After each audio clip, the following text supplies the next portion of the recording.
Señor, tú sabes que no puedo predicar.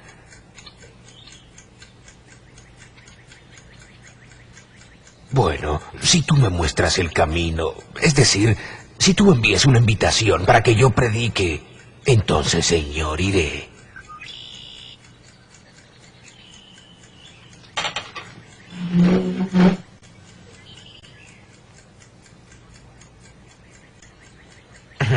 No es muy común que a alguien le pida a un agricultor de 49 años de edad que predique sobre la venida del Señor. Era un sábado por la mañana en agosto de 1831, y un extraordinario comienzo para el día más importante de la vida del agricultor inglés Guillermo Miller. Pues en el transcurso de una media hora, ocurrió algo que cambiaría su vida completamente.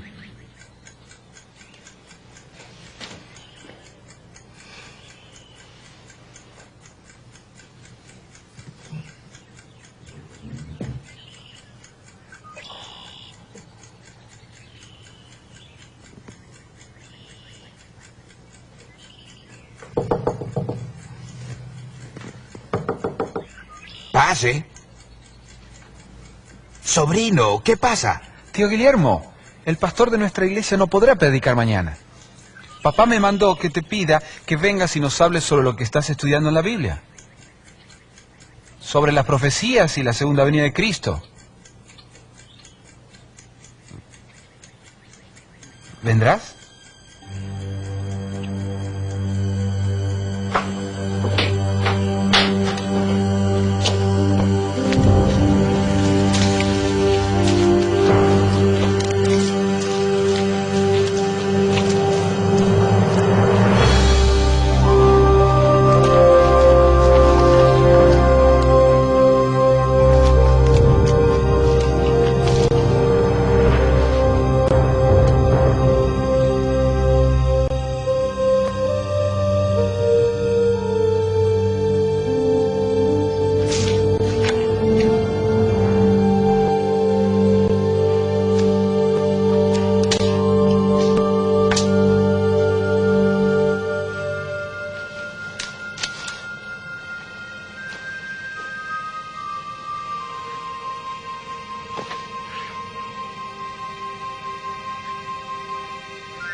Como muchos otros que se han unido a las filas de Cristo a través de los siglos, Guillermo Miller era un novato indeciso. Pero este modesto agricultor de Nueva York llegaría a ejercer una gran influencia en la vida de miles de hombres y mujeres alrededor del mundo. Pues ingresó en el bosque de Arces como un agricultor, pero regresó transformado en un predicador. Sin embargo, la historia de Miller no comienza en el bosque de Arces. Eventos que ocurrieron en la antigua ciudad de Roma tuvieron mucha influencia.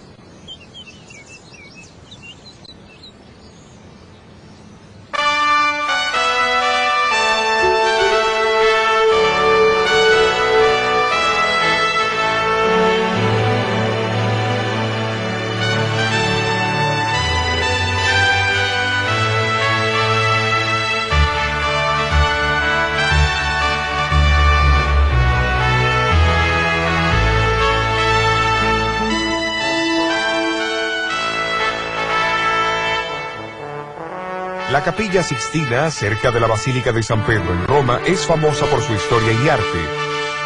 Edificada por el Papa Sixto IV en 1473, es el lugar donde los cardenales de la Iglesia se reúnen para elegir un nuevo Papa. En sus paredes y techos se pueden ver magníficas pinturas de las escenas y personajes del Antiguo y Nuevo Testamento.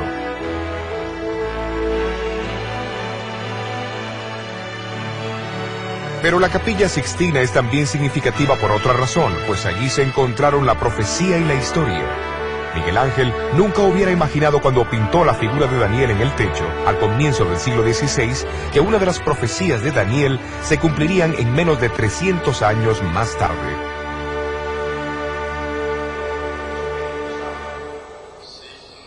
La profecía de Daniel en su capítulo 7 reveló que a la ascensión al poder del cuerno pequeño del cuarto gran imperio de Roma se le opondrían 3 reinos. Cuando estos reinos fuesen subyugados, Daniel dijo que el pueblo de Dios sería entregado en las manos del pequeño cuerno por un período de 1260 años. Pero ¿cómo se cumpliría esto? En el año 533 después de Cristo, el emperador Justiniano I, soberano civil supremo, proclamó que el obispo de Roma sería la cabeza de todas las iglesias del este y oeste de su territorio. Al someterse al Papa toda autoridad espiritual, Justiniano virtualmente entregó el pueblo de Dios en su mano y colocó la espada civil a la disposición del pontífice. Pero el decreto no podría ejecutarse mientras el tercer y último reino que se oponía al obispo de Roma, los ostrogodos arianos, gobernasen Italia. Su poder fue interrumpido cuando las tropas de Justiniano rompieron el sitio de Roma por los ostrogodos en el año 538 después de Cristo. Fue en ese año que el antiguo trono del Imperio Romano fue finalmente preservado para el papado y el período de su supremacía eclesiástica comenzó.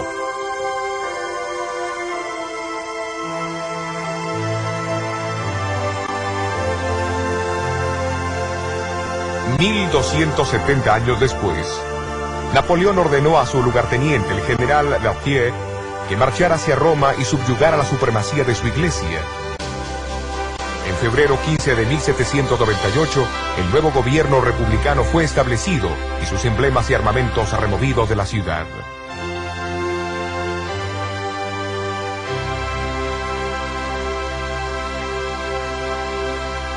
Los acontecimientos históricos cumplieron exactamente las palabras de la profecía.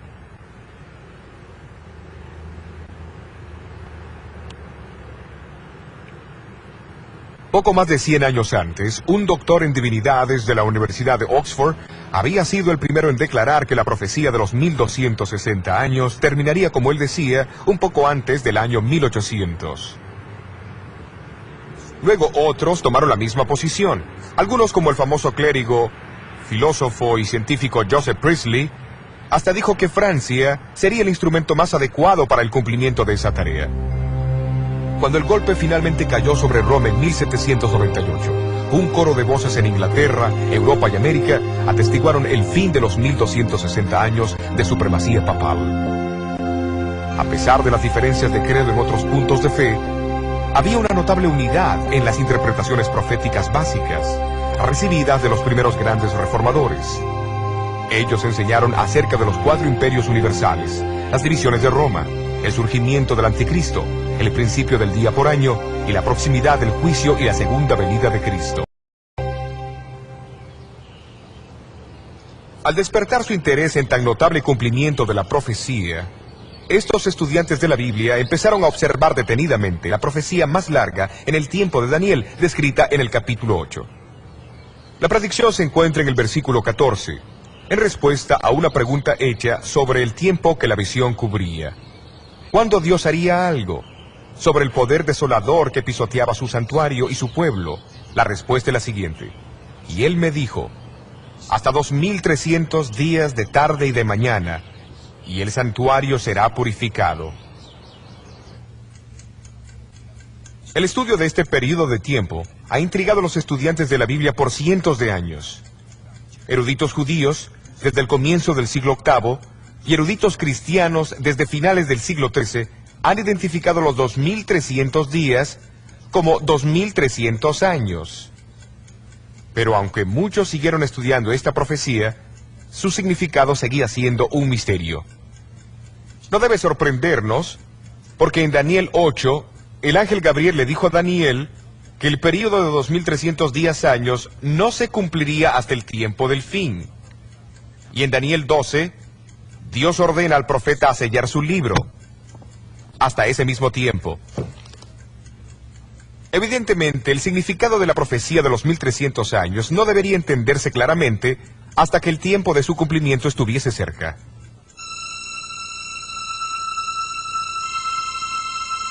Isaac Newton fue uno de los hombres más brillantes que haya existido, quien formuló las leyes de la gravedad y algunas leyes del movimiento, quien también descubrió los secretos de la luz y el color. Pero muchos no saben que Newton escribió más sobre teología que sobre ciencia, pues él era un gran estudiante de las profecías de la Biblia. En su libro sobre Daniel y Apocalipsis, describió un principio significativo relacionado con la profecía y su cumplimiento. Es un principio tan importante que Jesús lo expresó a sus discípulos 2 veces en la noche anterior a su muerte. Se encuentra en Juan 13 y 14. En el capítulo 14 Jesús dijo: y ahora os lo he dicho antes de que se haga, para que cuando se hiciere creáis. Isaac Newton creía que el designio de Dios era que su pueblo extendiera las profecías solamente cuando el tiempo de su cumplimiento se presentase. Y este principio profético se basa en los hechos de la historia. Cuando Roma gobernaba el mundo occidental, un gran grupo de estudiantes contemporáneos de la profecía reconocieron la identidad y el destino del cuarto imperio profético. Cuando Roma empezó a dividirse, otro grupo de personas describieron el temor que tenían del surgimiento del anticristo. Cuando el pequeño cuerno papal reveló el real carácter e identidad, una gran multitud de reformadores atestiguaron del cumplimiento de la profecía en muchos países. El Espíritu Santo explica lo mismo en otros lugares con más claridad, para que no quede ninguna duda a menos que uno sea un ignorante obstinado. Cuando los 1260 años llegaban a su fin, esto también fue proclamado en el Viejo y Nuevo Mundo.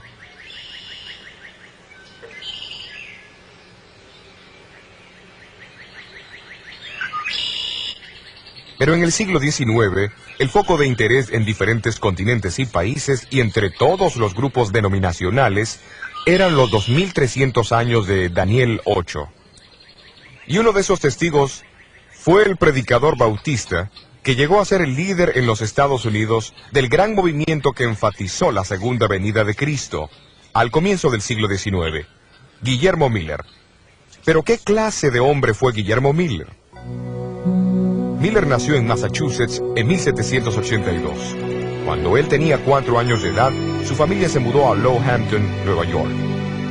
Siendo el mayor entre 16 niños, su madre, que temía a Dios, le enseñó a reverenciar la Biblia como la revelación de Dios al hombre.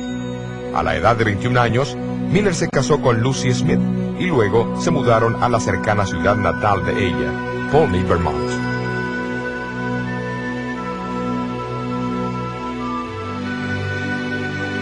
Al separarse de la influencia religiosa de su madre, Miller fue atraído por la filosofía del deísmo, promovida por sus amigos. Para el deísta, Dios es una clase de autor ausente que no tiene ningún interés en su creación.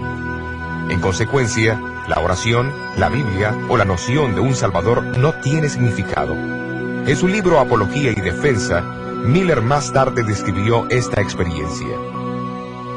Llegué a la conclusión que la Biblia era de concepción humana y la descarté completamente.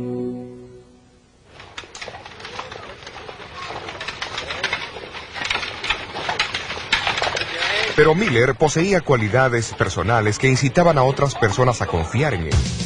Llegó a ser el sheriff asociado y lugarteniente de la Guardia Nacional del estado de Vermont. Durante la Guerra Americana de 1812, fue ascendido a rango de capitán en el ejército de los Estados Unidos.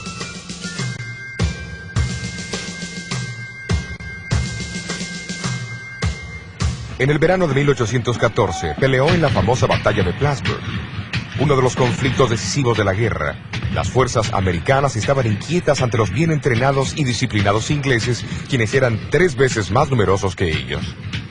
Pero la sorprendente victoria sirvió para crear dudas en la mente de Miller, pues el éxito en la guerra parecía ser la obra de una fuerza más poderosa que la humana.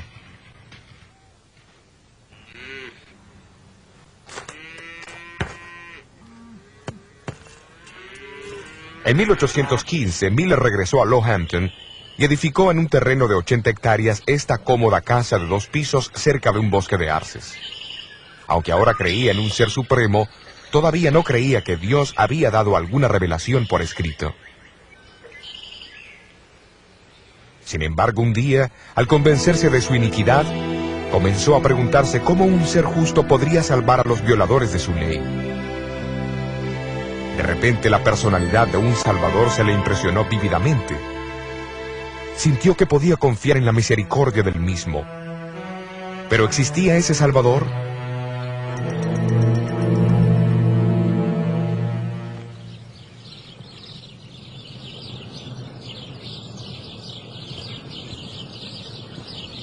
A fines de 1816, él aceptó a Jesús como su Salvador y amigo en la iglesia bautista de Hampton, y la Biblia llegó a ser un deleite. Pero sus amigos deístas fueron ágiles en desafiar su nueva fe en las Escrituras como la revelación de Dios. Dejando de lado todos los libros, excepto la Biblia y la concordancia de Cruden, Miller comenzó con Génesis 1 y prosiguió no más rápido de lo que su entendimiento del significado de cada texto le permitía. Pasó 2 años estudiando la Biblia meticulosamente, una tarea tan cautivante que muchas veces pasaba días y noches enteras en su estudio. ¿Y cuáles fueron algunas de las conclusiones a que llegó en 1818? Estoy completamente seguro que la Biblia se interpreta por sí sola y que es lo suficientemente simple para que todos la entiendan. También estoy convencido que la misma debe leerse literalmente, a no ser que exista una prueba clara que el escritor está usando un lenguaje simbólico. ¿Y las profecías del Viejo Testamento? Reconozco su forma simbólica, pero ellas casi siempre se cumplen literalmente. Tomemos por ejemplo el nacimiento, la muerte y la resurrección de Cristo. Estos fueron acontecimientos literales, pero sus profecías fueron escritas en un lenguaje simbólico y ocurre lo mismo hoy. Las señales de los tiempos y la presente condición del mundo concuerdan con las descripciones proféticas de los últimos días. Estoy convencido que este mundo ha llegado a los límites del tiempo asignado. Cristo Jesús está a punto de regresar en toda su gloria.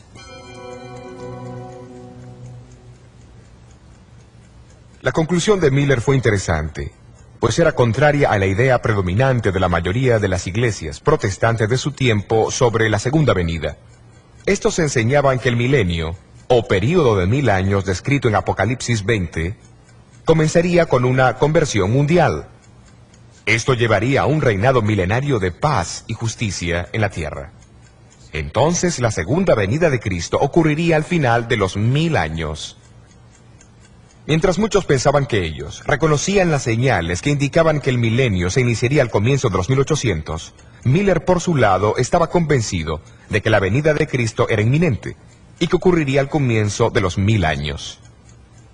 Estoy seguro de que nos hemos equivocado en cuanto a esto. Solo escuchemos Daniel 8, versículo 14. Hasta 2300 días de tarde y mañana y el santuario será purificado. El capítulo indica que los 2300 años comienzan con el decreto de reconstruir Jerusalén en el año 457 a.C. El período termina alrededor del año de 1843. La Biblia parece enseñar que el santuario es la tierra. La purificación debe ser la purificación de fuego en la segunda venida de Cristo. Lo que significa que en unos 25 años el mundo llegará a su fin y Jesús vendrá. De hecho, Miller pasó los próximos 13 años examinando y reexaminando los argumentos a favor y en contra de su creencia. A medida que crecía su convicción, sentía que tenía el deber personal de comunicar al mundo sus conclusiones. Cuando los años de investigación finalmente borraron todo vestigio de duda, el temor de hablar en público se hizo presente.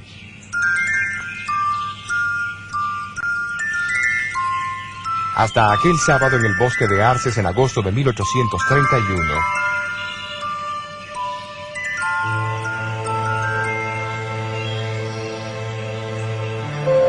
Miller acompañó a su sobrino, Irving Guilford, a la casa de los Guilford en Dresden. Respetando la falta de confianza de Miller, sus parientes invitaron a los vecinos a su casa, en lugar de ir a la pequeña iglesia bautista aquel domingo. El texto que usó en su sermón, Daniel, capítulo 7, interpretado de igual manera que los grandes reformadores lo interpretaban, pero con el cumplimiento adicional de los 1260 años en 1798. Fue la predicación de Juan Knox sobre Daniel 7 en 1547 que inició la reforma en Escocia. Pero ahora Guillermo Miller avanza un paso más. Él añade una interpretación de los capítulos 8 y 9 de Daniel para iniciar el gran movimiento del advenimiento en el Nuevo Mundo.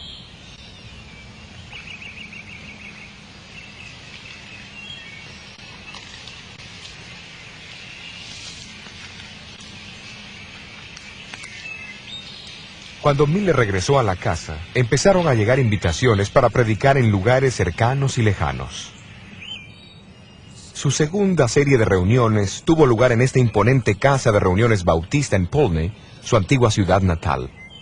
Miller nunca podría haber imaginado que en el transcurso de 15 años su influencia se extendería desde Lowhampton a través de todo el mundo.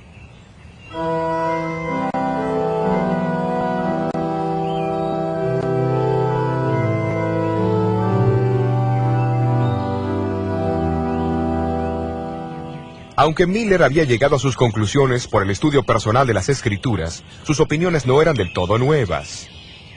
Antes que él publicara este libro de disertaciones en 1836, ya habían otros 75 dispersos por los 4 continentes, que anticiparon sus descubrimientos. A pesar de sus diferencias culturales y denominacionales, ellos concordaban esencialmente que los 2300 años se cumplirían durante la década de 1840. O sea que la advertencia del juicio venidero y el pronto regreso de Jesús se dio tanto en el viejo como en el nuevo mundo.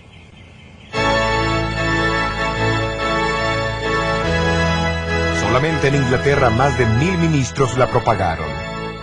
En Suecia, donde la predicación contraria a la de la iglesia establecida era ilegal, los niños proclamaron el pronto advenimiento de Cristo. En Estados Unidos, el mensaje de Miller fue oído en las principales ciudades de la nación. El Señor viene. Su llegada es inminente. ¿Estás listo para encontrarlo? Ministros de muchas denominaciones, convencidos de la veracidad del mensaje de Miller, se unieron a él en su proclamación. Los cálculos contemporáneos estimaron de 700 a 2000 en número. La segunda venida de Cristo. También hemos visto los eventos. Se organizaron convocaciones generales que atrajeron mucho público. Se dirigieron reuniones campestres, 125 de ellas entre 1842 y 1844, con una estimada audiencia total de 500.000 de personas. La prensa causó un impacto aún mayor que el evangelismo público. En mayo de 1844 se dice que circularon 5 millones de copias de artículos sobre el segundo advenimiento. Los predicadores, seguidores de Miller, estaban atentos a todo medio disponible para hacer su mensaje simple y claro.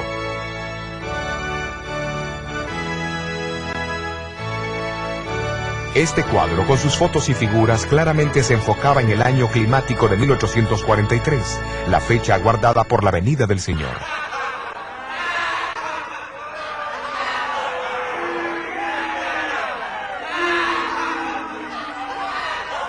Pero no todos tomaron estos predicadores con seriedad.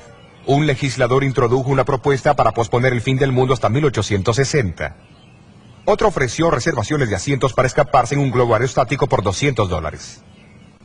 Miller siempre había vacilado en fijar una fecha exacta.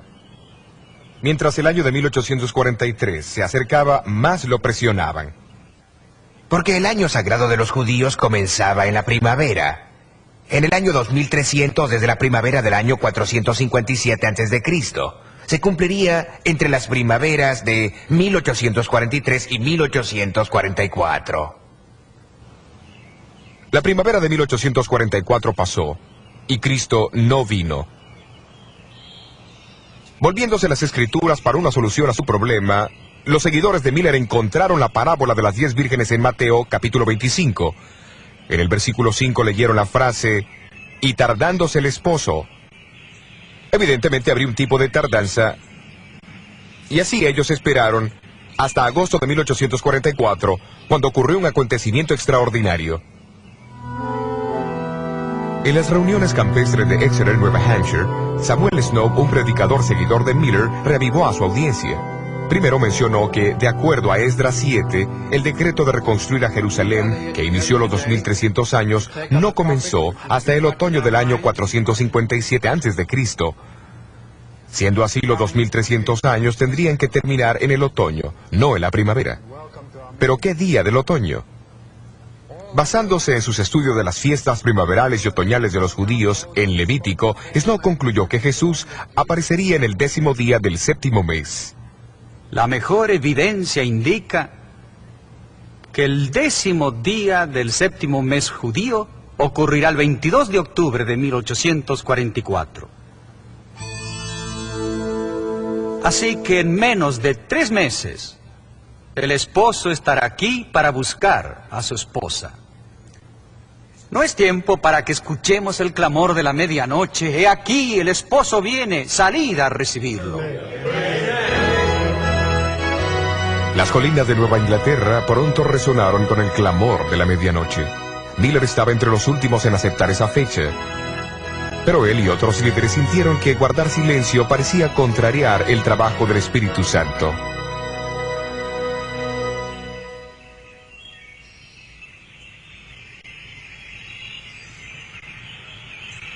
Mientras los días pasaban, muchos fueron bautizados. Los creyentes cerraron sus comercios, dejaron sus trabajos, confesaron sus faltas y pasaron horas enteras orando. Finalmente el cubrimiento excesivo de la prensa cesó. La gran tienda de campaña fue desarmada y guardada por última vez, y los líderes regresaron a sus casas para estar con sus familias.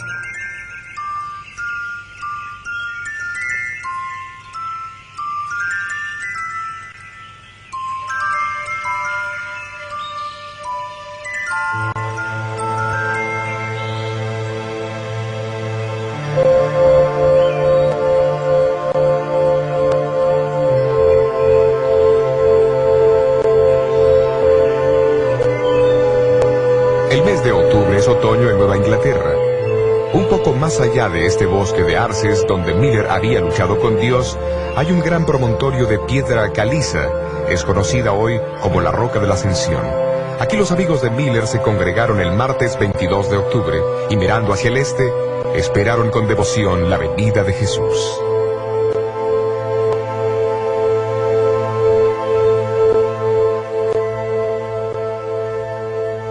Por todo el país, decenas de miles de adventistas, como se le llamaban ahora los seguidores de Miller, se reunieron en iglesias, tiendas y hogares.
Pero Jesús no vino. Lo que había comenzado como un día de esperanza, terminaba en una amarga oscuridad de chasco.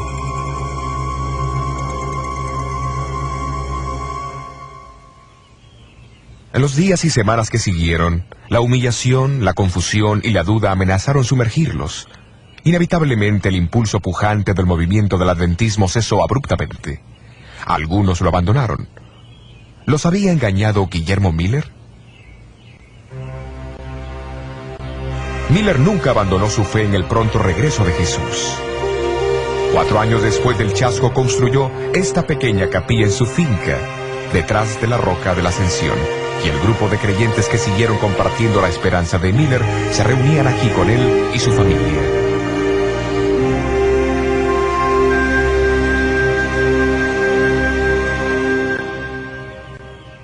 Miller estaba en lo cierto al enseñar que Jesús vendrá otra vez. El Nuevo Testamento se refiere a esto más de 300 veces. Estaba en lo cierto al decirle a la gente que se preparara para el regreso de Jesús. Después de todo, Jesús, Pablo, Juan, Pedro y los muchos cristianos a través de todas las eras dijeron lo mismo.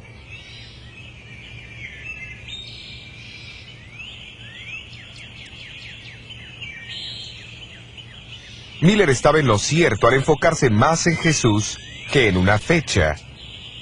Y él estaba en lo cierto al declarar que los 2300 días son 2300 años, pues al establecer este principio día por año, se alineó con muchos estudiosos eminentes de la Biblia de 2000 años atrás.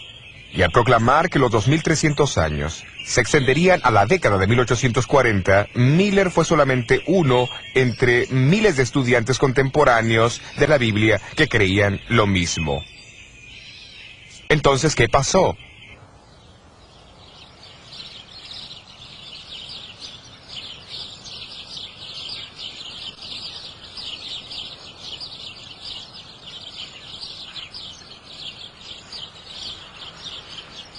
De alguna manera fue el mismo error que los discípulos cometieron cuando pensaron que las profecías decían que Cristo vendría como un rey.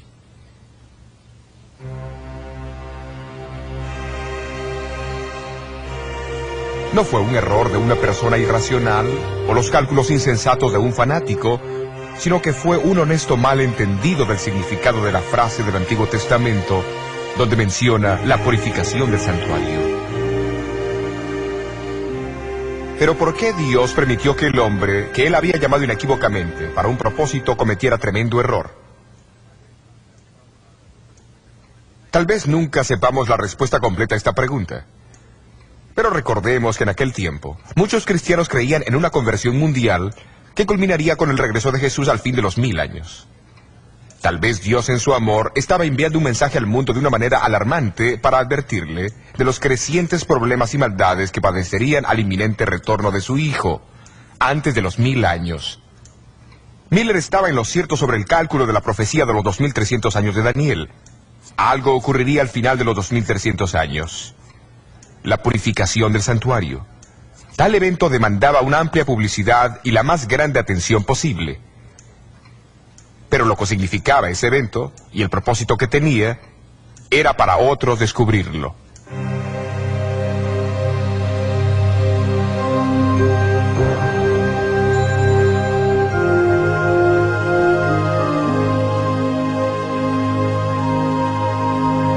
Miller falleció 5 años después del gran chasco del 22 de octubre de 1844. Poco antes de morir, Miller escribió esta carta inconclusa. Apreciado hermano, no puedo contenerme de escribir una palabra o dos aunque no pueda ver. Todo marcha bien. El esposo viene, no hay duda. El rey debe venir. Levanten sus cabezas.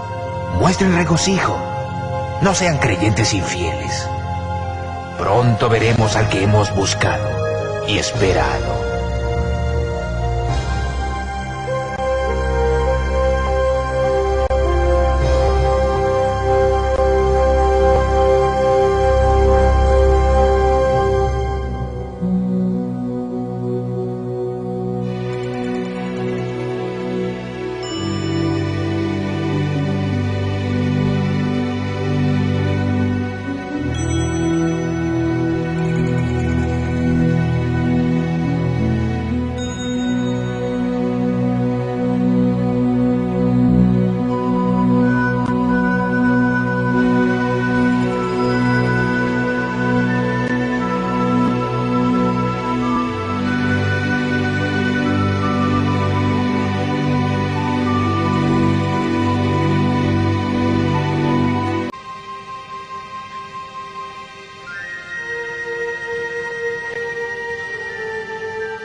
Como muchos otros que se han unido a las filas de Cristo a través de los siglos, Guillermo Miller era un novato indeciso.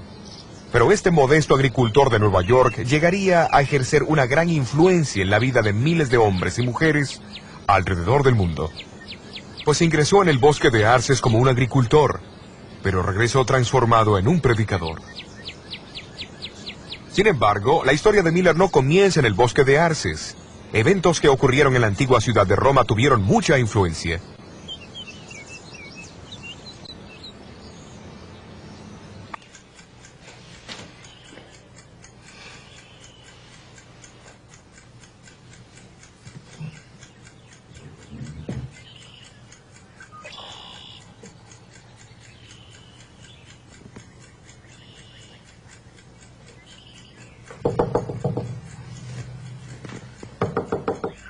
Pase. Sobrino, ¿qué pasa? Tío Guillermo, el pastor de nuestra iglesia no podrá predicar mañana. Papá me mandó que te pida que vengas y nos hables sobre lo que estás estudiando en la Biblia. Sobre las profecías y la segunda venida de Cristo. ¿Vendrás?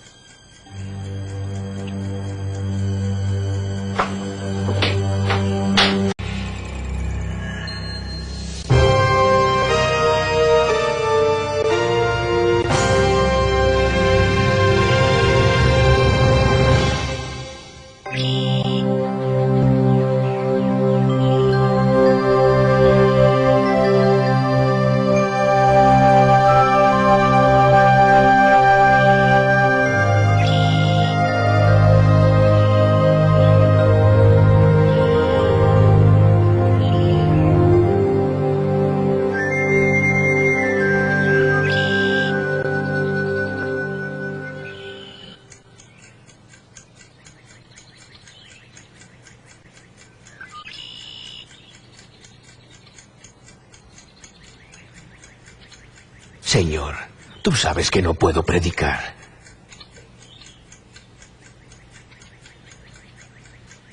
Bueno, si tú me muestras el camino, es decir, si tú envías una invitación para que yo predique, entonces, Señor, iré.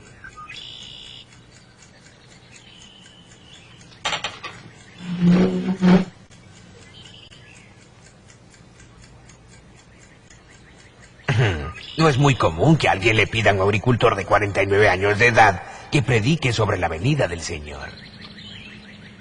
Era un sábado por la mañana en agosto de 1831, y un extraordinario comienzo para el día más importante de la vida del agricultor inglés Guillermo Miller. Pues en el transcurso de una media hora, ocurrió algo que cambiaría su vida completamente.